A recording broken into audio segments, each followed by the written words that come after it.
little bit after 7. Thank you. It is now after 7. We'll start the meeting. Welcome all, and this is a meeting of the Lower Connecticut River Valley Regional Planning Committee of Monday, October 23rd, 2023 at 7 p.m. We're meeting this evening via Zoom teleconference. Eliza, would you please call the roll?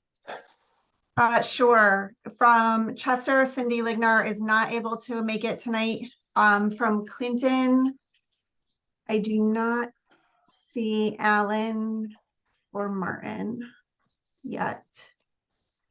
From Cromwell, Nick Demetriadis, I saw Tony LaCava is not here yet. I don't see Tony from Deep River. From Durham, we have Frank DeFelice. Let me see. I don't see anyone from East Haddam. From East Hampton, Michael Kowalczyk is here. From Killingworth, Alec Martin is here.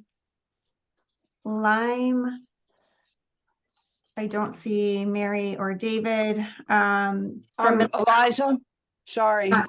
Stephanie Warren Killingworth. Stephanie is here as well. Hello. Gotcha. Sorry. Hard to see everybody. So from Old Saybrook, Douglas McCracken and Michael Bender are both here. And from Westbrook, Bill Neal is here. Did I forget anybody that is here that I didn't see? Thank you. From RiverCOG, Kevin Armstrong, Eliza Lopresti, Susie Beckman, Sam Gold, and Megan Juflas and Margot Burns are here. Oh, very good. Welcome, everyone. Glad you could make it this evening. For the seating of alternates, Eliza, do you Yep, we're do going that as well? see Kellen in Middletown. Okay, Kellen, you'll be seated. Any others? No. Okay, very well. While we're on the subject of this, I guess, well, let's, before we adopt the agenda, I want to read something to all of you. I received this email from Sandra Childress, who was Essex representative for many years.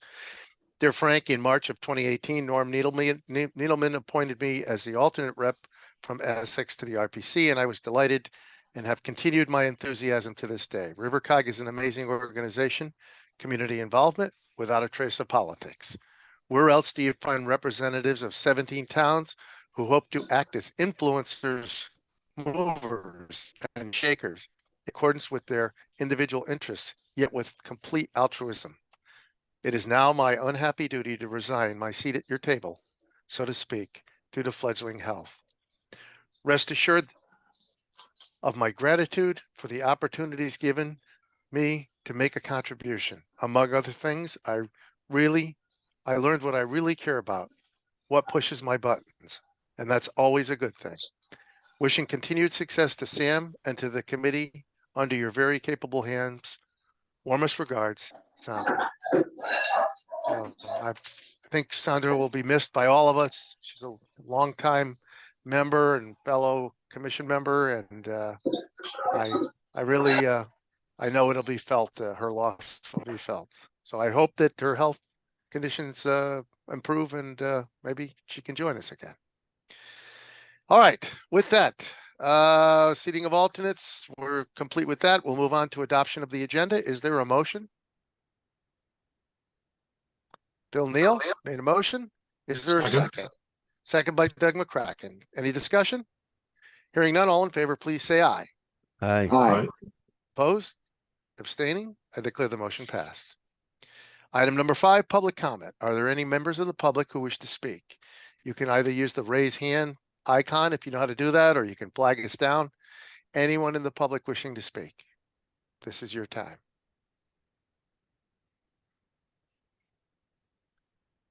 Okay.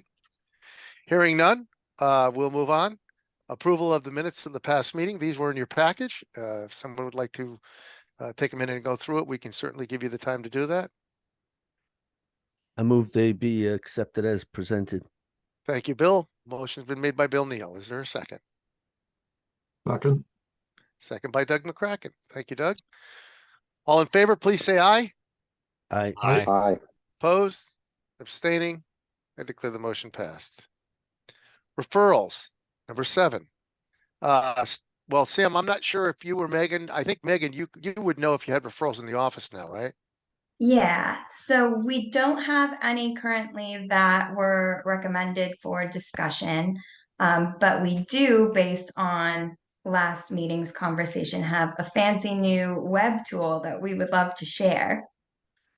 Okay, Hmm. do you want to do that? Where do you want to do that? I don't see it on the agenda, so I think we should probably, we can do that now if it's all right with everyone. Commission members, are you good with that? Okay, Megan, go ahead. Great, I think thank you. Kevin worked on it as well, right? Oh yes, Kevin is the mastermind who was able to put this whole thing together painstakingly for us. So right. if is Kevin able to share screen? Yep, let me bring that up.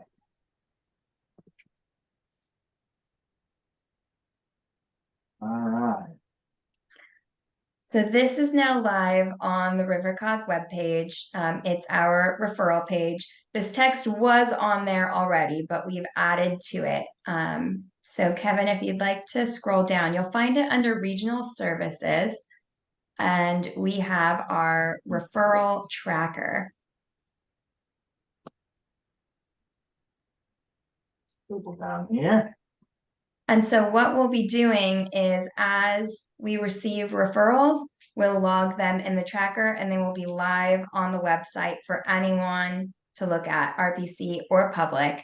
What we're hoping is that if staff sees a referral that we feel needs to be seen by the RPC, or if a town requests to us that the referral be seen by the RPC, we will talk to Frank and get it on the agenda. But also, if any of you see a referral on this list as it comes in that you want to be seen by the whole RPC, then you can bring that to us or to Frank to put it on the agenda to discuss.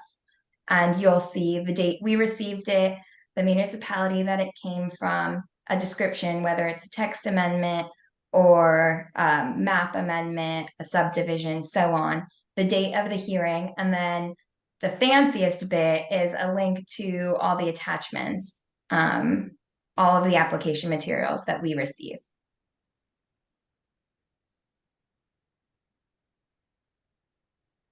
Kevin, is there anything else? Did I miss anything? Anything else you'd like to share about it? No, I think you hit all the points. So just as Megan said, each one of these links goes to a dedicated folder that's in RiverCOG SharePoint that allows us to, as the process of the referral goes through, to add to that folder, and then those documents are automatically posted so that other members can view them, read them, and so on. And now, So just go. to get here, just because we glazed over that pretty quick, and I was already on this page. If you go to the RiverCOG website and then go into regional services, it's now part of our main menu system, intermunicipal referrals, and that will bring you directly to this page. And so you'll see the latest entry. It's in reverse chronological order. So the latest will be at the top. We did recently receive a text amendment from Essex. This is due to a regulatory mandate. This change has to be made. It allows in-home daycares by right, I believe. It's a very short deadline. They did not give us the 30 days. If this was something that the RPC wanted to discuss, we could ask for an extension for time to get our letter in. But as I said, it's a minor change based on a regulatory mandate. So we didn't flag it for discussion. Yeah. One thing that's, I think, important for the commission members and the public to realize also is that the date listed for municipal hearing is the municipal hearing date. It's not the meeting date for RiverCOG or for the RPC to discuss it. So that's when the municipality will have the hearing on the matter. Okay. And just to add to that, Frank, can you hear me? Yes, we can hear you, Sam. Yeah. Yeah, so just to add to that, yeah, so the municipality is supposed to give us 30 days, but if we respond in less than 30 days, that's okay. But generally, the reality is that we don't get 30 days all the time, but we try to do our best to get back to the municipality as quickly as we can to allow them to have their meeting on time. If it was something that we thought was very controversial, or the RPC member, or someone from the town, or thought was something that was very important, we would then ask the town to hold the hearing open, because they wouldn't have given us the full 30 days and allowed the RPC to meet if it was something that was very important. So just be aware that you'll see on there that many times that the date that we received it and the date that they have a hearing is not the full 30 days, but we are entitled to 30 days if we ask for it. So just to keep that in mind. Great. Thank you, Sam. Members, RPC members, do you have any comments or questions? Bill Neal's got his thumb up, says it's good. All right. Any other comments or questions from the commission members on this new referral tracker? Well, if you do have any, And certainly I'll- reach out. Go ahead, Sam. And I'll add that Torrance is still working for us. He is still managing referrals for us. So that is something that he's continuing to do for RiverCOG. But we will be implementing some other features. We would like to create a portal for submission by the municipalities. So when a municipality submits the referral, it gets submitted through a web page, and we want to make this getting this information in the spreadsheet as easy as possible and reduce the work that Eliza has to do. So that's our goal here, to be able to get the information out to the most people and to the public, and not create work for Eliza. So. All right. Thank you Which very I'm sure much. she appreciates.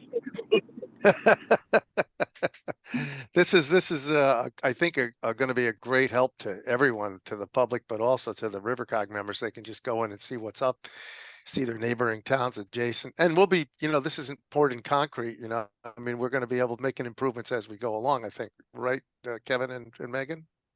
Absolutely. Yep. Okay. All right. Okay. Any other questions or comments on this before we move on? All right. If you get a chance, take a look at it, and keep up to date on it. And we'll be making improvements and so forth.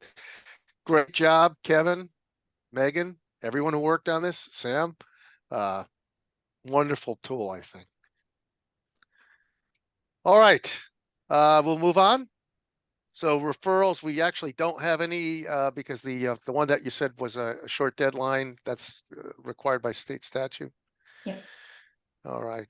We'll move on to item number 8, which is miscellaneous state, regional, and local planning issues. And we're going to start with this discussion on the state POCD. Sure. Who's going to lead? Who's leading that? You, Megan, or Sam? I think it's me, Sam. Is that right? Yeah, if you can go ahead. Okay. So the state is in the process of updating its plan of conservation and development, which I know for many probably seems very quick because it took them several years to adopt the last one. So we are already on the update for 2025 to 2030. They started the process in summer 2023. They've been holding public engagement stakeholder meetings through September into the beginning of October. There will be more time as this progresses to get more feedback. I'm actually going to put the link to the page in the chat here for everybody to follow along with, because they will be posting more meeting dates and opportunities for November to get everyone involved. So we just wanted this to be on everyone's radar, that it's happening. to see if anybody has attended any of the stakeholder meetings or had a chance to review any of the documents that have come out so far. And then just to make you aware of where the information is posted so that if you'd like to participate going forward, you know where to find it. Megan, where are the meetings up at the LOB, or where are they holding these meetings? I believe they've all been virtual. Oh, well, that's helpful. Yeah, Comments? I remember in past updates, they came out to the regions. I think we may touch base with OPM to see if they'll be doing any in-person meetings, and we could offer them, they come to RiverCOG, come to an RPC meeting. Sure. And they do have a constant feedback loop. So there is an email address to contact with comments on the draft materials that they've posted so far as well. Have you sent out a link to the RPC members with that, the address where the link where the draft materials I can be put it found? in the chat. Did everybody get that? Oh, okay. I'm just saying, maybe we can have Eliza just put it in an email also. Sure. Okay. And then if there's is the link include like a schedule of meetings, or where they'll be or when they'll be? So there's two different links. I sent the link to the main page, and I can also include either right now or in a follow-up email. There is a page specifically with upcoming engagement dates that I can also send. Great. Yeah, I think it's helpful if you do it on an email, because then people that aren't able to attend tonight's meeting and may not get a chance to go look at the chat will be able Yeah, to know where it is. absolutely.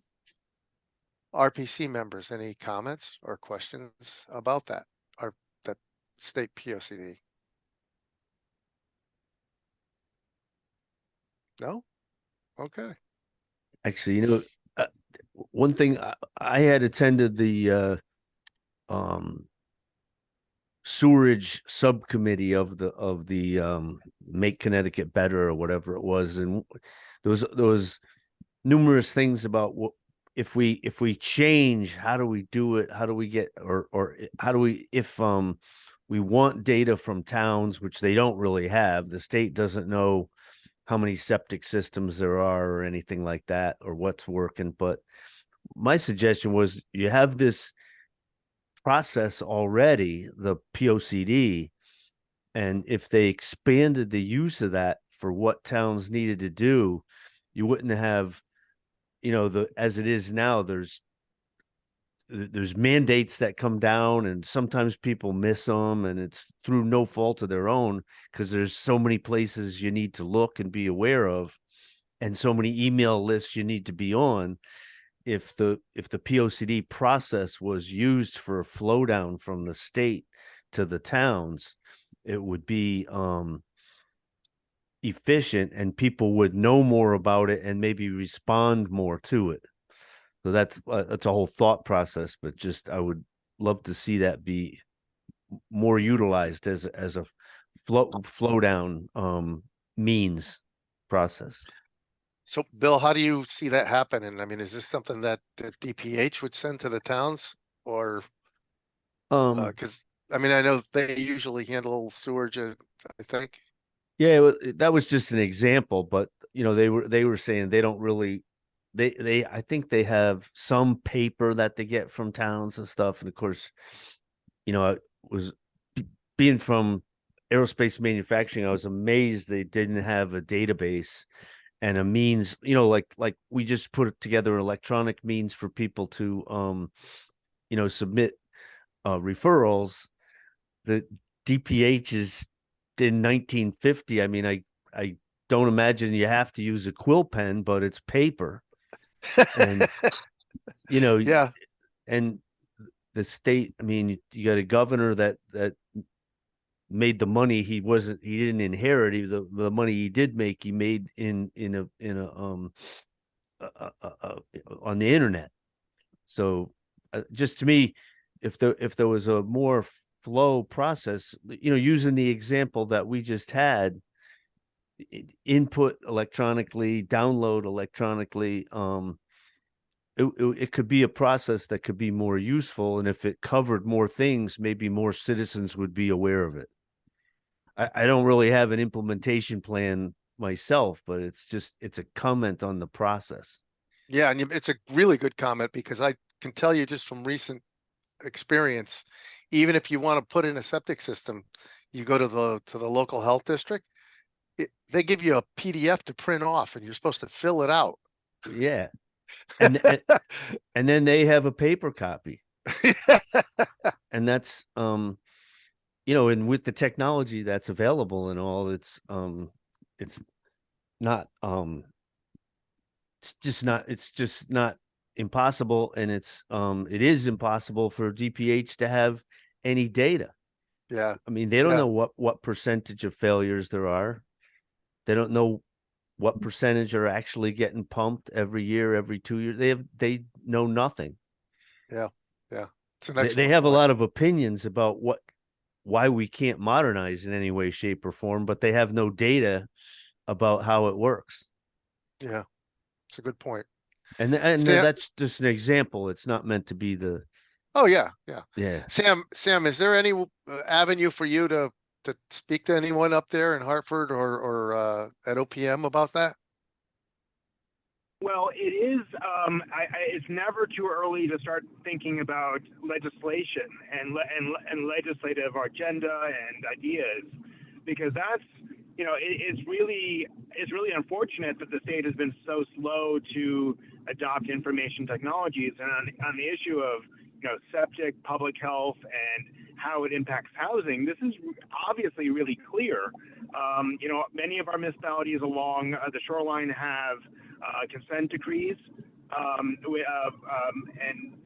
tracking, you know, septic systems, knowing which ones that exist, are they being maintained, which ones are failing. That is important information. It's I think probably our best bet is try to get a legislator interested in it, because I'm not exactly sure who to talk to be honest.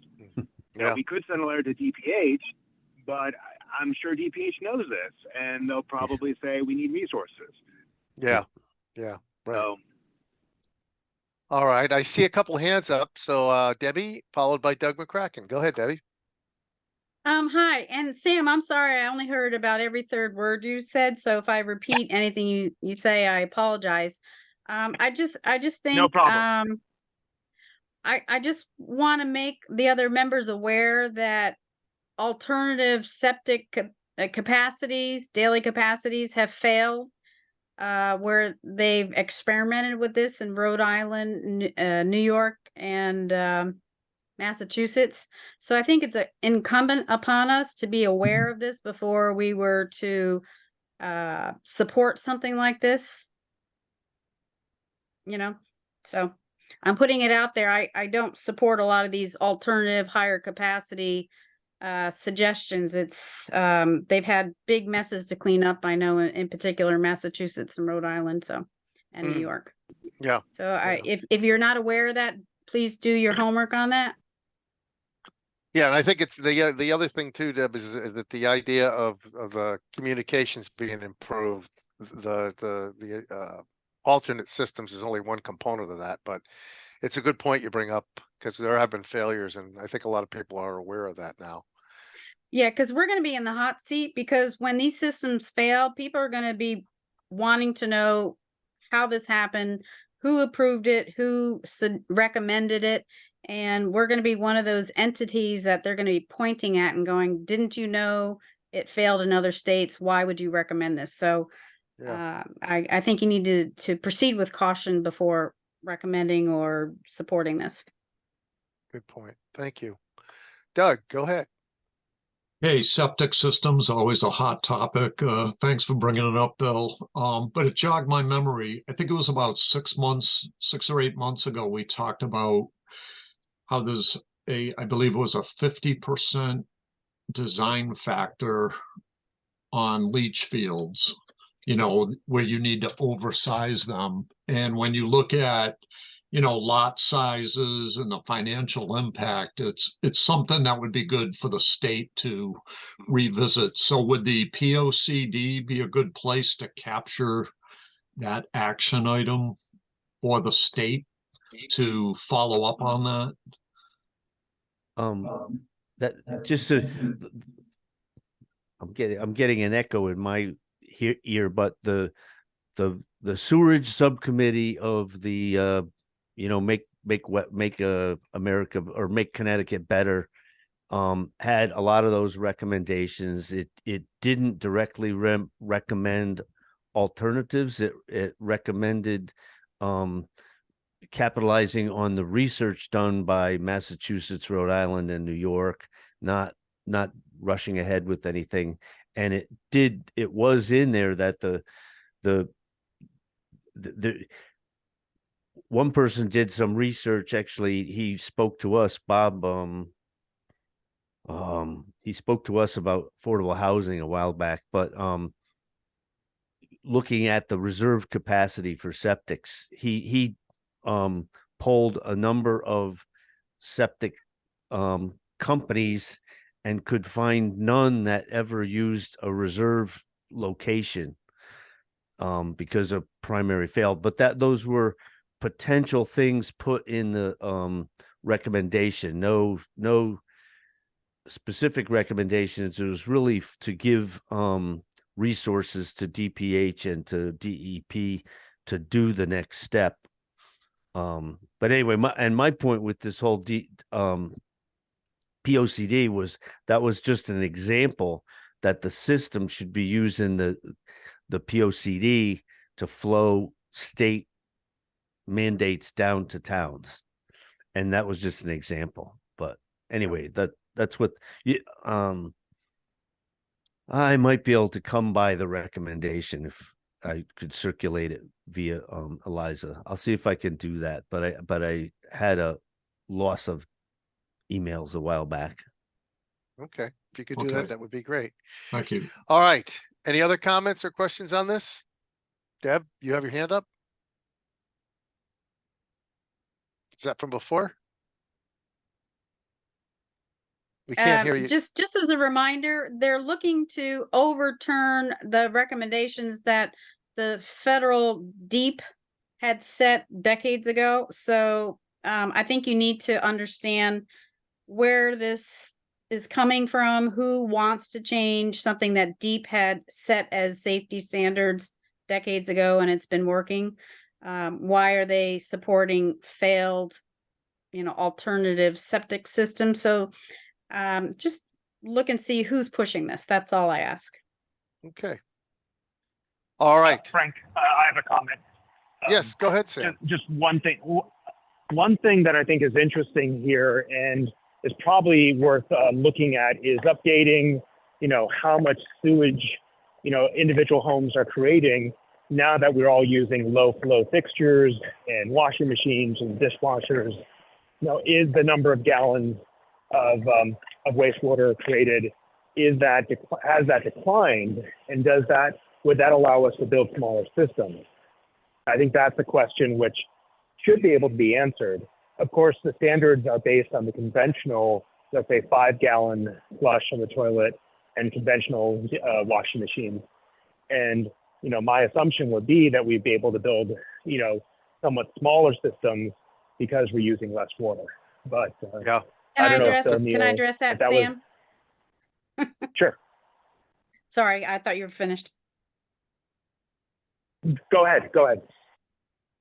I've been in real estate, sold a lot of houses. I was part of that movement of the low flow.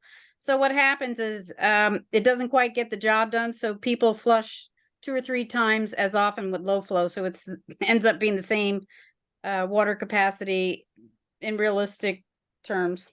So the low flow popularity is kind of waned on toilets in particular, and I don't know about washing machines. Thank you. All right. Thank you very much, all. Okay, with that, we'll move on to item B, which is the HUD Pro Housing Grant application. Liza, I'm sorry, Megan, are you going to take this? And then once we get into this a little bit, I know Debbie had some comments on this, and I do as well, and I'm sure many of you also do. But go ahead, Megan. Go ahead with the presentation for this item, please. Sure. So I'm just going to give a little bit of an update. We do actually have a public hearing on the application that is tomorrow evening at 6 o'clock. So I'll save the full presentation for then. And I would encourage everybody to attend that if you're able. Also, we have a form available on the website for comments. So please submit all of your comments there, and maybe either Kevin or Eliza can drop that into the chat for you. But we did send out the link a few weeks ago. But I'll get into the spiel. So HUD released a grant opportunity. It's called Pathways to Removing Obstacles to Housing, or Pro-Housing. The purpose of the grant is to identify and remove barriers to affordable housing production and preservation. It's a total of $85 million available, and they are offering grants of between 1 and 10 million. It's a 6-year performance period from January 31st of 2024 through September 30th of 2029. As an MPO, RiverCOG is eligible to apply. And at our last COG board meeting, the board voted unanimously to proceed with an application, as I'm going to describe. So the grant is really broad for what it can encompass, and it can include things from planning and policy to zoning regulation changes to actual construction of housing. Really, the sky is the limit so long as you are talking about opportunities for creating more housing. What we propose to do is build on the work that was done in the Regional Plan of Conservation and Development and also the Regional Housing Plan, focusing, if you can picture the map that we did for our future land use map, those yellow and purple kind of splotches amidst the green of areas that already had a degree of population, that had certain clusters of jobs, that had access to sewer and water, that would be more appropriate for denser development. We would work with the towns to select 6 of those areas to be determined, and we would complete an effort in 3 phases. The first would be identifying the parameters of the study area, conducting a site evaluation to determine the amount and mixture of development that could reasonably be supported by the land. And that includes considerations like terrain, like sewer or septic or water capacity, infrastructure, etc. Phase 2 would be a visioning and public engagement phase, where there would be really robust public engagement efforts with visioning and renderings done to understand what people want to see in the area, what all of the commissions in the town can get behind, and whether the vision is serving the need for affordable housing that the town has. And then we would create a couple of different build-out scenarios that could be chosen for, the best scenario or the favorite scenario for the town. Then the last phase would be doing a regulation and implementation process. So working with the planning and zoning commissions to review the current regulations, to identify changes that need to be made, and to draft new regulations that would allow the implementation of the build-out scenario that was selected as the preferred scenario. And then we have a side phase, which would be running concurrent to this process, which is to create a regional land bank that could work in those areas to, say, purchase brownfield properties and remove the barriers, do the site remediations, clean up whatnot, to allow the development in accordance with the plan, to help spur the development in accordance with the plan.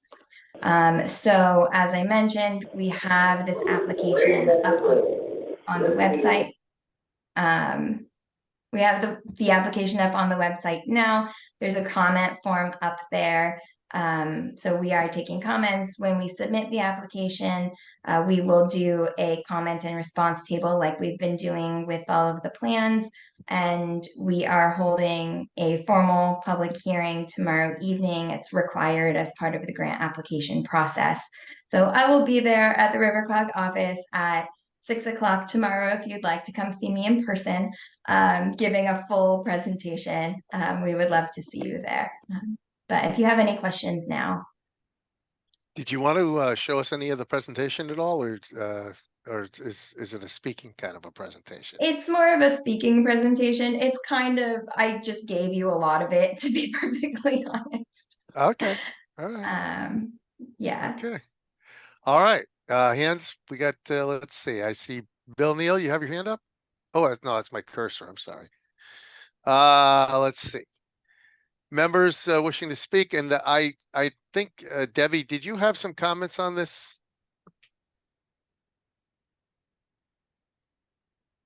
Deb, are you there? Yep, I'm here. I would Oh. just wait my turn. Oh.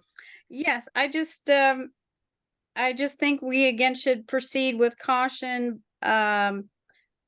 We don't want to be the vehicle with that implements this top-down vision of planning and development.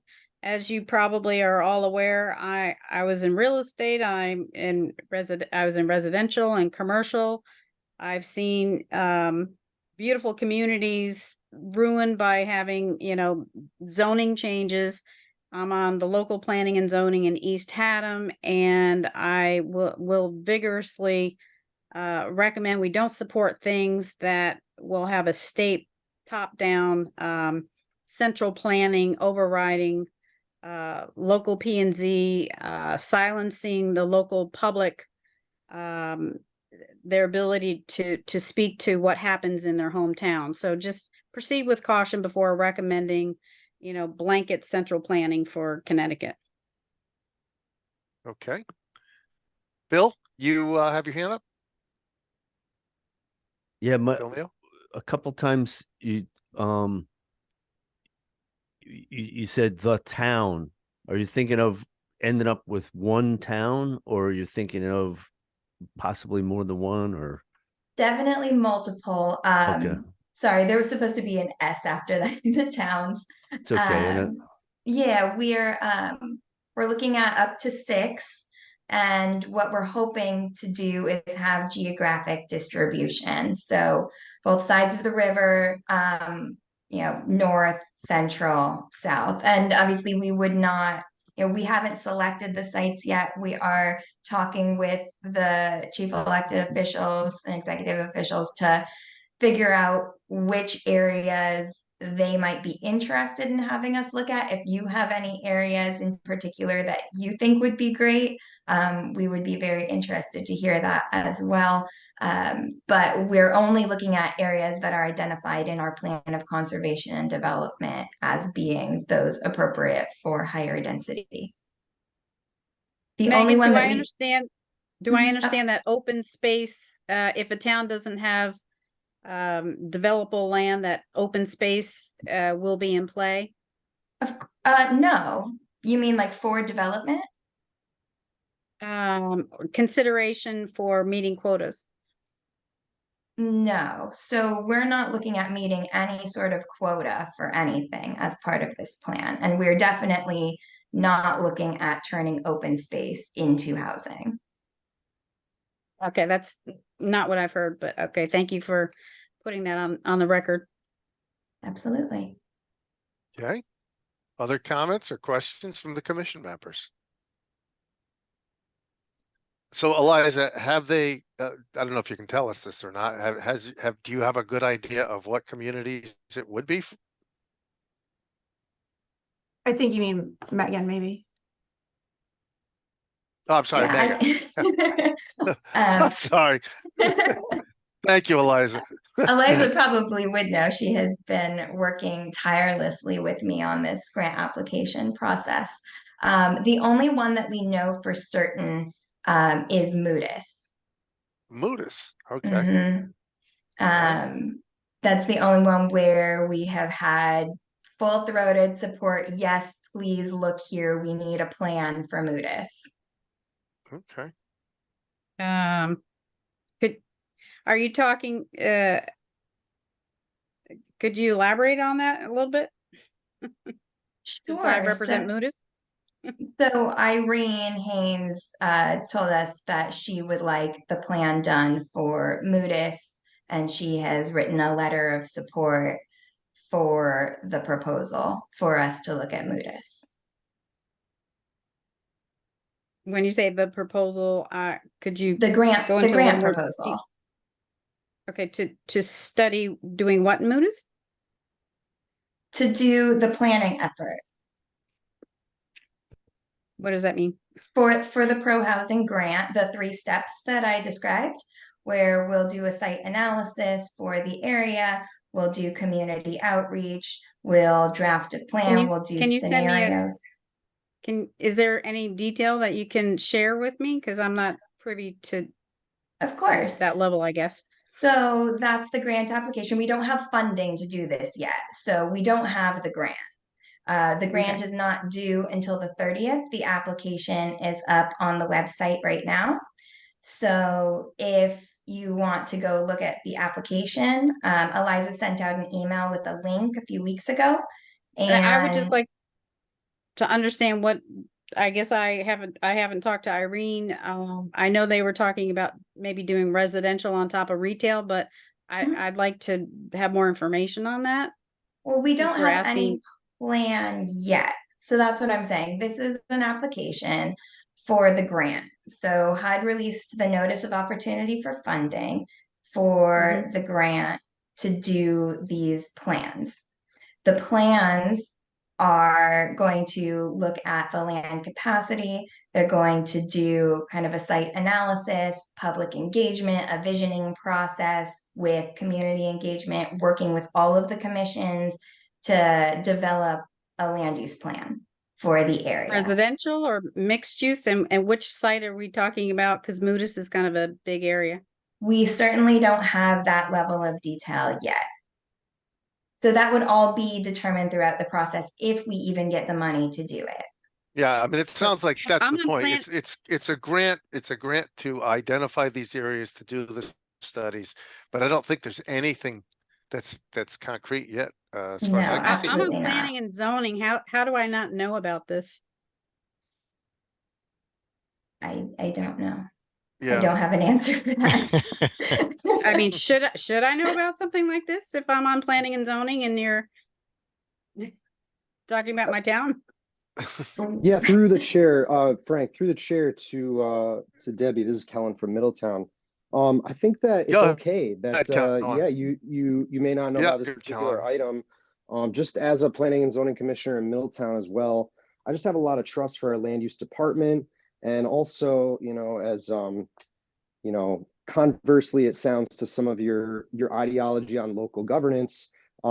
Maybe like I'm a little more skeptical of various kinds of development, especially as it flows down with guidelines from the state level. But I also don't want to get in the way of developers trying to do their jobs and engaging our local folks like our land use department in trying to put their applications together and everything. And then certainly as it applies here in this scenario, our land use office and our city hall working with folks on a regional level like Megan and staff and others at the RPC. So yeah, I think it's totally fine that you don't know that. And yeah, I think it sounds like exciting opportunities for Moody's and East Haddam based on a lot of work that's been done on the regional level with regards to the POCD as well as the housing effort as well. I know the comment was made earlier about that top-down approach, and I agree that's relevant in some instances, but I actually think in this case, talking about these locations, reviewing maps as we did in these sessions for the housing documentation, the housing plan, as well as the regional plan. I actually feel in this case, it's a very bottom-up approach. We're selected by our towns on a local level or by I suppose, our CEOs or our P&Zs and, entrusted with that responsibility. And then we bring that feedback. We're hearing from RiverCOG that this actually does feel in this case like a very bottom-up approach. On a regional level, we analyze local opportunities for more affordable housing to be provided to citizens, whether in the way of new development or refurbishment. And that specific point of refurbishment, I think, is like really featured and what Megan briefly outlined. Even though we don't have details today, the overall direction aligns very strongly with things that we've discussed in past meetings. So thank you to staff, to Megan, and thank you to staff for their efforts. That's it for me. Thank you, Kellen. Frank? Good comments. One thing I would just say, and I'll say this as a kind of a caveat. I can tell you firsthand that there was an effort several years ago. I was on planning and zoning at the time, and I still am. But the idea was to identify, okay, that might be suitable for one thing or another, principally for housing, right? Mm-hmm. And boy, did we get kicked. Let me tell you what happens. The minute you identify an area, so now what is the value of that area now? Did it just go up? Maybe it went down. Maybe it went up and the neighbors went down. And that's why a lot of discussions on buying land or acquiring land, when municipalities do it, is done during executive session.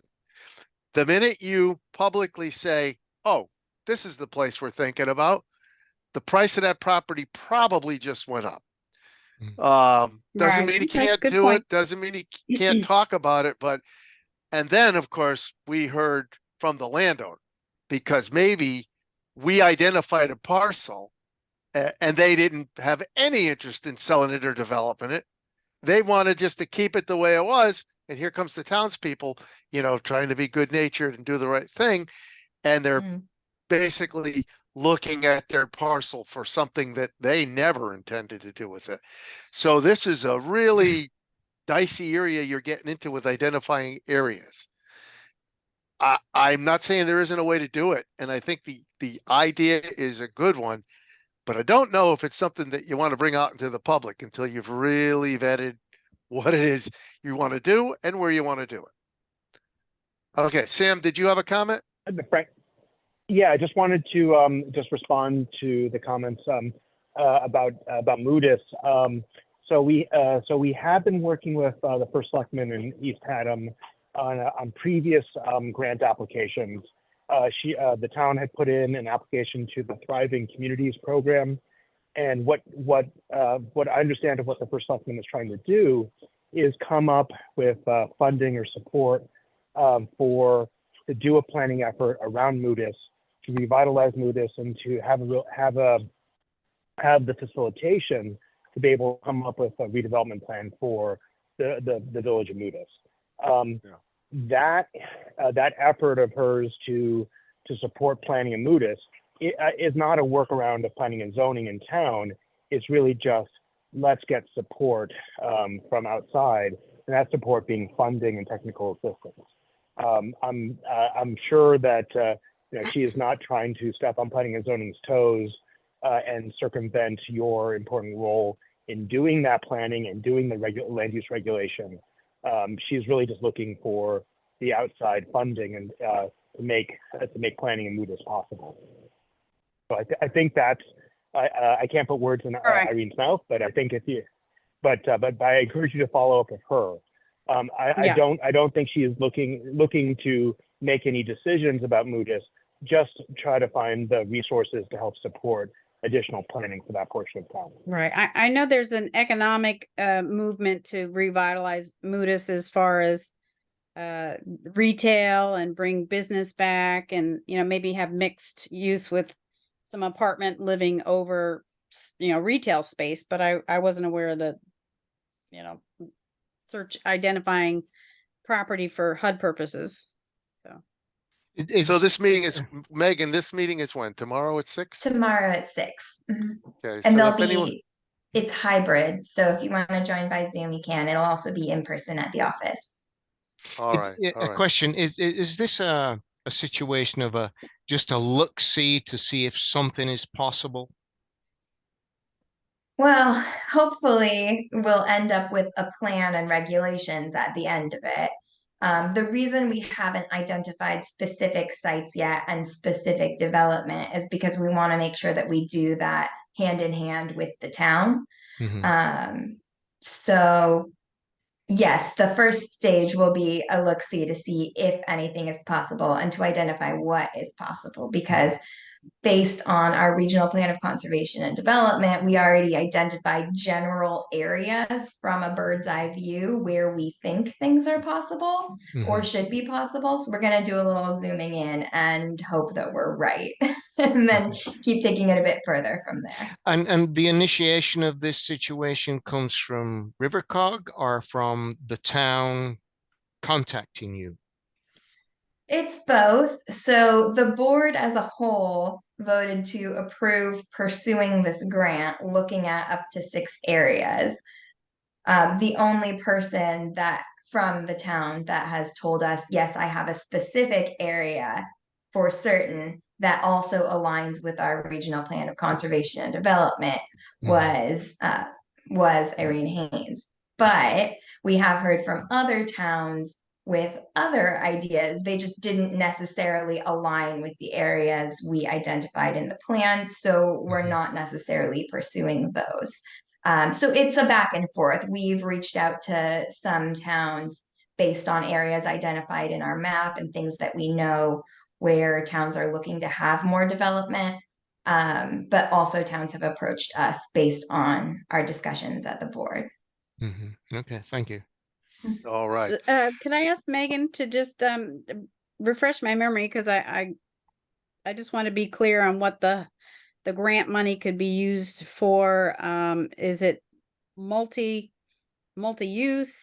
retail and residential, or just development, or Absolutely. So it's the not grant just fund- residential, right? Right. So the grant funding, what you can use it for is very broad. Our specific proposal is for a planning effort. So Right, it would so- be creating a plan and then updating regulations. Okay, all right. So I am aware of the revitalization plan. I just thought this was more HUD residential focused.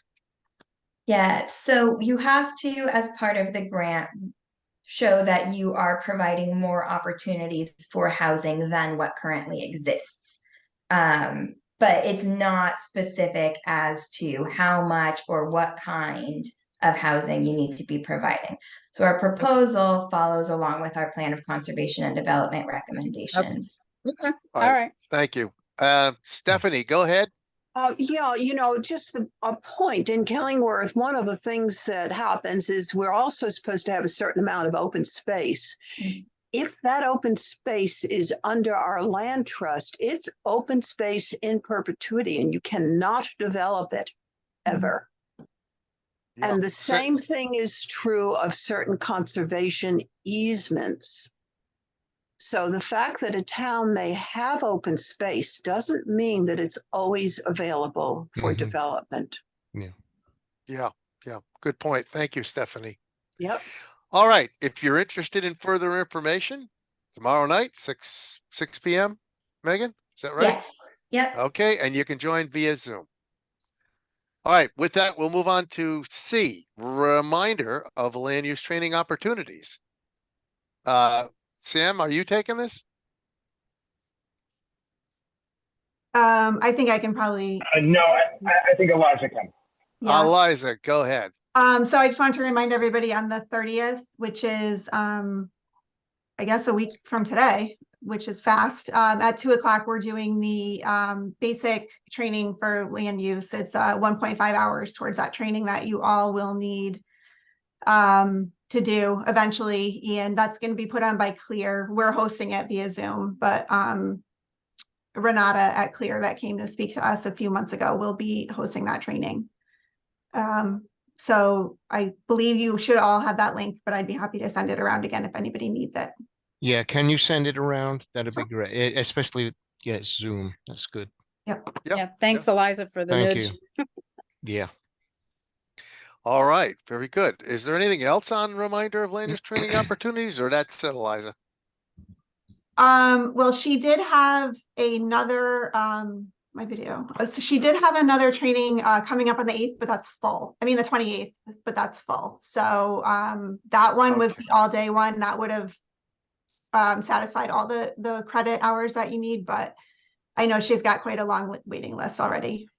good. And by the way, is she recording this? Do you know? Yeah, Okay, good. I believe. that- I'm like that way 99% sure. Yeah. We have new members, right?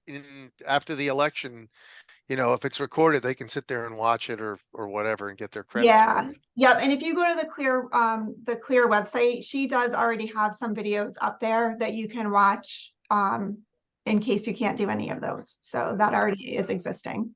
I just put that link in the chat too, if anyone needs to reach out to that. Thank you very Tom. much. All right, Bill Neal, go ahead.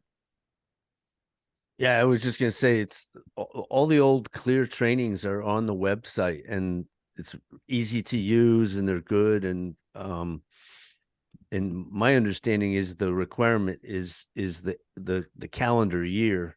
So if you already did it, your hours this year, you don't have to do it until 24. But the Clear, it's real easy to use, and I recommend it. Thank you very much, Bill. Appreciate the good comments. If you have any other questions on this, Eliza's going to send the link out. You can certainly participate in this training. Some of you have already had it. If you've already had it, I don't think you need it again, but this is going to be a different speaker and a different presentation, I suspect. So, all right. Are there any other items for discussion? And if there are not, then a motion to adjourn would be in order. Motion to adjourn. Motion to adjourn by Alec. Is there a second? Second. Second by Bill Neal. Is there any discussion? Hearing none, all in favor, please say aye. Aye. Opposed? Abstaining? I declare the motion passed. Thank you, everyone, for attending tonight, and we'll see you soon. Good night. Good Thanks, night. friends. night. Bye now. Thank you, you. everyone. Good Good night.